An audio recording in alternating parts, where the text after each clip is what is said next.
Pastor Mark Biltz here from Shaddai Ministries. Thank you again so much for watching, and make sure to subscribe and share. Also, please like this video, and we would love to hear your comments. Thanks again for watching. Bye-bye. So let's jump for a moment to the Haftorah portion, and let's look at 2 Kings. This is chapter 7, verse 1 and 2. During the days of Elisha, he says, hear the word of the Lord, thus says the Lord, tomorrow about this time, a seah of fine flour will be sold for a shekel. And 2 seahs, or measurements of barley, will be sold for a shekel at the gates of Samaria. And the captain on whose hand the king had leaned said to the man of God, he didn't believe it. He said, if the Lord himself should make windows in heaven, how could this be? But Elisha said, you just wait. You're going to see it with your own eyes, but guess what? You're not going to get to eat any of it. All right. So watch what happens.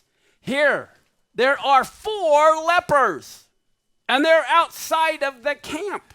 They're seated at the doorway into the town, and they're saying to one another, why are we waiting here for death? If we say we're going to go into the town, there's no food in the town, and we will come to our end there. And if we go on waiting here, death will come to us. So they say, hey, let us go up to the enemy, the army of the enemy, and if they let us live, well, our life will be ours. And if they put us to death, well, death will be ours either way. So what happens? They arose in verse 5 and 6 at twilight to go to the camp of the Syrians. But when they came to the edge of the camp of the Syrians, behold, nobody was there.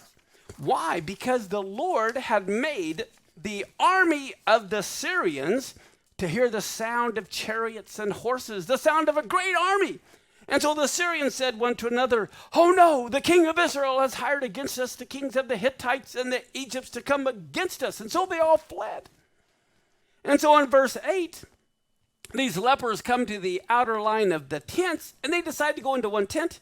Oh, and they celebrated. There was food and drink, and took from it all kinds of silver and gold and clothing, which they put in a secret place. Then they came back and went into another tent, from which they took even more stuff, which they also put away in a secret place. But now their conscience begins to get them. Verse 9 and 10, then they said one to another, this isn't right. Today is a day of good news, and we're saying nothing.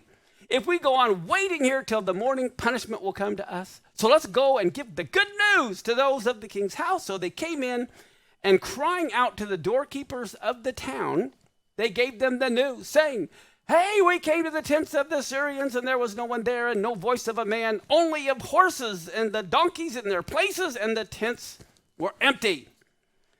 All right, so see, they couldn't go into the town. They were just outside the gates yelling. And so the gatekeepers, in verse 11 and 12, they call out. And then it was told within the king's house. And so the king got up at night, and he said to his servants, I know what's happened. The Syrians have done this to us. They know that we're hungry. Therefore, they've gone out of the camp to hide themselves in the open country, thinking that when we come out of the city, then they'll take us alive and get into the city. So they were doubting. And then in verse 14 through 16, what do we find? They took 2 horsemen, and the king sent them after the army of the Syrians, saying, go and check this out. So they went after them as far as the Jordan, and behold, the entire way was littered with garments and equipment that the Syrians had thrown away as they were fleeing. And so the messengers returned and told the king. And then the people went out and they plundered the camp of the Syrians. So a seah of fine flour was sold for a shekel, and 2 seahs of barley for a shekel, according to the word of the Lord. And so in verse 18, the words of the man of God came true, and he said to the king, 2 measures of barley will be offered for the price of a shekel, and a measure of a good meal for a shekel tomorrow about this time in the marketplace of Samaria.